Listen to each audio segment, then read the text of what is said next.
Hello friends, welcome back ஸ்பெயினிஷான நண்பர்களே. இன்னைக்கு இந்த வீடியோவில் ஒரு முக்கியமான நியூஸ் ஆனது வெளியான அந்த நியூஸை தான் இப்போ நாம் பார்க்க போகிறோம். ஆக்சுவலி சமீபத்தில் திரையுலகில் ஒரு பெரிய ஒரு விஷயமானது வைரலாச்சு.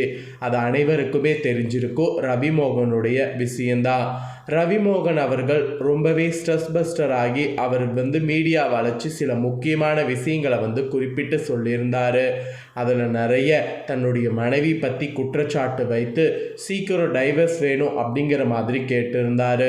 அதோடு பசங்களை பார்க்க விட மாட்டேங்கிறாங்க, என்னால் ரொம்ப கஷ்டத்தை தாங்க முடியல, நானும் ஒரு மனுஷன்தான், எனக்கு ஏன் இவ்வளோ அழுத்தத்தை கொடுக்குறீங்க அப்படிங்கிற மாதிரி அவர் கதறி அழுதார். அதெல்லாம் வெளியான உடனே ரசிகர்கள் மத்தியில் பெரும் அதிர்ச்சியை ஏற்படுத்தியிருந்தது. அவருக்கு ஆதரவாக நிறைய திரைப்பிரபலங்கள் சப்போர்ட் செய்யக்கூடிய விதமாக வீடியோக்கள் வெளியிட்டிருந்தாங்க. இந்த ஒரு நிலையில் ரவிமோகன் அவர்கள் இந்த அழுத்தத்திலிருந்து தப்பிப்பதற்கு ஆன்மீக ரீதியாக பயணம் மேற்கொண்டிருந்தார். அந்த பயணத்தின் போது இப்போ ஒரு வீடியோவானது வெளியாயிருக்கு. அந்த பயணத்தின் போது செய்தியாளர்களுடைய சந்திப்பு திடீரென நடந்திருக்கு. அதில் ரவிமோகன்கிட்ட சில கேள்விகள் எழுப்பப்பட்டிருக்கு. அதுக்கு அவர் ஒரு தடாலடியான பதிலடியை கொடுத்துருக்கிறாரு. அவர் கொடுத்த அந்த பதிலடி தான் தற்போது சமூக வலைத்தளங்களில் பேசும் பொருளாக மாறியிருக்கு. அப்படி என்ன பதிலடி கொடுத்தாரு அப்படிங்கிற அந்த முக்கியமான தகவல்களை தான் இப்போ நான் உங்களுக்கு ஷேர் பண்ண போகிறேன். ஸோ இதை பார்த்திங்கன்னா கண்டிப்பாக அந்த முக்கியமான விஷயங்கள் தெரிஞ்சுக்கொள்ளலாம். அதாவது ரவிமோகன் அவர்கள் என்ன சொல்லியிருக்காரு அப்படிங்கிறத நீங்கள் இந்த வீடியோவில் தெரிஞ்சுக்கொள்ளலாம். ஸோ வீடியோவை ஃபுல்லாக பாருங்கள். ஆக்சுவலி பழனியில் தான் செய்தியாளர்கள் கேட்ட கேள்விக்கு கடுப்பான ரவிமோகன் எதிர்பாராத ஒரு விஷயத்தை சொல்லி அவர் செய்த செயல் இப்போ பயங்கரமாக கருத்து தெரிவிக்கிற மாதிரி மாறியிருக்கு. ஸோ அவர் செய்த செயலால் கருத்துக்கள் குவிந்துக்கிட்டே இருக்கு. அப்படி என்ன செய்தாருங்கிறத தான் இப்போ நான் உங்களுக்கு சொல்ல போகிறேன். தமிழ் சினிமாவின் முன்னணி நடிகர்களில் ஒருவராக இருக்கக்கூடியவர் ரவிமோகன். கடந்த சில மாதங்களாகவே தனது சினிமா கெரியரை விட தனிப்பட்ட வாழ்க்கை காரணமாகவே அதிகம் பேசப்பட்டு வருகிறார் என்று சொன்னால் அது மிகையாகாத உண்மை. மனைவி ஆர்த்தியோடு ஏற்பட்ட கருத்து வேறுபாடு, விவாகரத்து வழக்கு, அதனை தொடர்ந்து வெளிவந்த குற்றச்சாட்டுக்கள் என இவை அனைத்தும் அவரை தொடர்ந்து செய்திகளில் வைத்திருக்கிற மாதிரி ஒரு சூழ்நிலையை ஏற்படுத்தியிருக்கு. இந்த பரபரப்பான சூழலிலேயே தற்போது ரவிமோகன் எடுத்திருக்கக்கூடிய ஆன்மீக முடிவு ரசிகர்களுடைய கவனத்தை ஈர்த்திருந்தது. ஒரு காலத்தில் ஜெயம் ரவி என்ற பெயரிலே ரசிகர்களுடைய மனதில் இடம் பிடித்த ரவிமோகன் குடும்ப நாயகன் என்ற இமேஜோடு நீண்ட காலமாக இருந்தவர். So Jayam, M Kumaran, son of Mahalakshmi, Santhosh Subramaniam, Thani Oruvan, Ponniyin Selvan போன்ற படங்கள் மூலம் தனக்கென ரசிகர் பட்டாளத்தை உருவாக்கியவர் என்பர் என்று சொன்னால் அது மிகையாகாத உண்மை. ஆனால் சமீப காலமாக அவருடைய தனிப்பட்ட வாழ்க்கை பெரிய விவாதமாக மாறியிருக்கு. மனைவி ஆர்த்தியோடு ஏற்பட்ட பிரச்சனைகள் நீதிமன்ற வரை சென்ற நிலையில் சமீபத்தில் ஊடகங்களை சந்தித்த ரவிமோகன் சில அதிர்ச்சி குற்றச்சாட்டுகளை முன்வைத்து திரையுலகில் பெரிய பரபரப்பை ஏற்படுத்தியிருந்தார். இந்த சூழலில் தான் ரவிமோகன் சபரிமலை ஐயப்பன் தரிசனத்திற்காக 41 நாள் விரதத்தை தொடங்கியிருப்பதாக தகவல்கள் வெளியாகியிருந்தது. இந்த ஆன்மீக பயணத்தின் ஒரு பகுதியாக நேற்று பழனி முருகன் கோவிலுக்கு சென்றிருக்கிறார். ரோப் கார் மூலம் மலைக்கோவிலுக்கு சென்ற அவர் உச்சிக்கால பூஜையில் கலந்து கொண்டு மனமுருகி சாமி தரிசனம் செய்திருக்கிறார். பின்னர் போகர் சன்னதி, ஆனந்த விநாயகர் சன்னதி உள்ளிட்ட இடங்கள்லையும் வழிபாடு செய்திருக்கிறார். ரசிகர்கள் பலரும் அவரை நேரில் பார்த்ததோ புகைப்படம் எடுத்து மகிழ்ந்திருக்கின்றனர். சமீபத்திய சர்ச்சைகளால் மன அழுத்தத்தில் இருந்தவர் இது போல பார்த்தீங்கன்னு வச்சுக்கோங்களேன், வெளிவருவது நல்லது என்பது மக்களிடையே ஒரு பேசும் கருத்தாக மாறியது.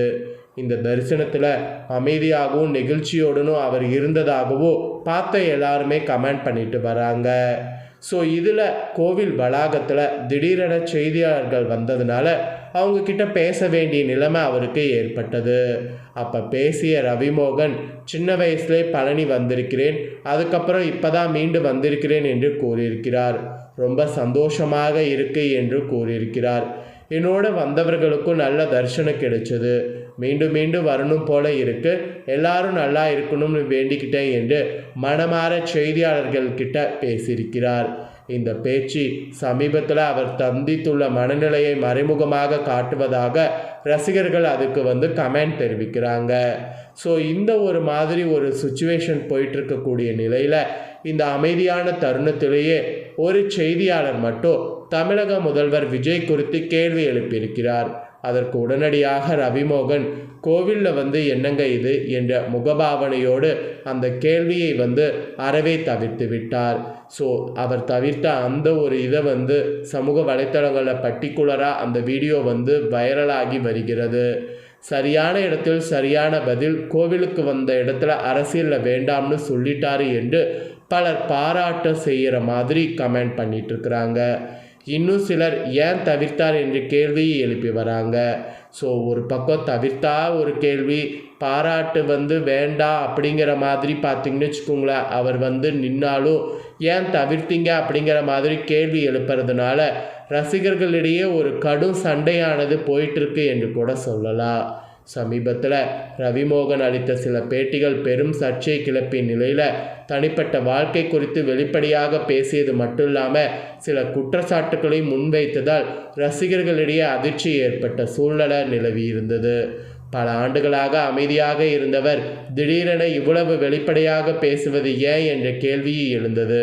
அந்த பரபரப்புக்கு நடுவே அவர் தற்போது ஆன்மீக பாதையை தேர்வு செய்திருப்பது மன அமைதிக்கான முயற்சிக்காக பார்க்கப்படுது அப்படிங்கிற மாதிரி சில பேர் சொல்லி அவருக்கு சப்போர்ட் பண்ணுற மாதிரி பேசுகிறாங்க. ஒரு புறம் விவாகரத்து சர்ச்சை, மறுபுற ஊடக பரபரப்பு. இந்த சூழலிலே பழனியில் அமைதியாக சாமி தரிசனம் செய்த ரவிமோகனுடைய இந்த வருகை இப்போது பெரிய பேசு பொருளாகி மாறியிருக்கு. அதிலும் விஜய் குறித்து கேட்கப்பட்ட கேள்வியை ஒரே வரியில் ஆஃப் செய்த சம்பவம் இந்த செய்தியை இன்னும் வைரலாக்கி இருக்கு. ஸோ ரவிமோகன் செய்தது கரெக்டாக என்னங்கிறத கமெண்ட் பண்ணுங்கள். கோவிலுக்கு போகும்போது செய்தியாளர்கள் கேட்டது தவறா என்பதை கமெண்ட் பண்ணுங்கள். ஒருவேளை அவர் அதுக்கு பதில் அளித்திருந்தால் அது கரெக்டாக இருக்கும் அப்படின்னு நீங்கள் நினச்சாலும் கமெண்ட் பண்ணுங்கள். ஸோ ஒரு பெரிய பிரபலமாக இருக்கும்போது அவர் என்ன சொல்லுவார் அப்படிங்கிற பதில் எல்லாருடைய இதுலேயுமே எதிர்பார்ப்பாக இருக்கும். அதனால் செய்தியாளர்கள் இப்படி கேட்டாங்க என்பது இன்னொரு பக்கம் செய்தியாளர்களுடைய ஒரு குற்றாக இருக்குது. ஸோ இதை பற்றி கருத்துக்கள் என்ன அப்படிங்கிறத கமெண்ட் பண்ணுங்கள். இந்த முக்கியமான தகவல்களை நீங்கள் பார்த்தது போல் உங்கள் ஃப்ரெண்ட்ஸ் ஃபேமிலியில் இருக்கவங்களும் பார்க்கணுன்னு நினச்சிங்கன்னா வீடியோ லைக் பண்ணி உங்கள் ஃப்ரெண்ட்ஸ் ஃபேமிலிக்கு ஷேர் பண்ணுங்கள். உங்கள் ஃப்ரெண்ட்ஸ் ஃபேமிலியில் இருக்கவங்களும் இந்த முக்கியமான நியூஸை தெரிஞ்சுக்கிட்டோம். இதே போல் புதிய அப்டேட்டான நியூஸ் நம்ம சேனலில் உடனுக்குடனே போடப்படும். அதை எல்லாமே உடனுக்குடனே தெரிந்து கொள்ள மறக்காமல் நம்ம சேனலை சப்ஸ்கிரைப் பண்ணுங்கள். கூட பெல் பட்டனை ப்ரெஸ் பண்ணுங்கள். ஃபஸ்ட் டைம் பார்க்குறவங்க சப்ஸ்கிரைப் பண்ணி பெல் பட்டனை ப்ரெஸ் பண்ணிட்டீங்கன்னா இனி நான் போகிற மற்ற அப்டேட்டான எல்லா வீடியோஸும் உடனுக்குடனே தெரிந்து கொள்ளலாம். ஸோ மறக்காமல் பண்ணுங்கள். நெக்ஸ்ட்டு இதே போல் சுவாரஸ்யமாக வேறொரு வீடியோவில் உங்களை சந்திக்கிறேன். நன்றி, வணக்கம்.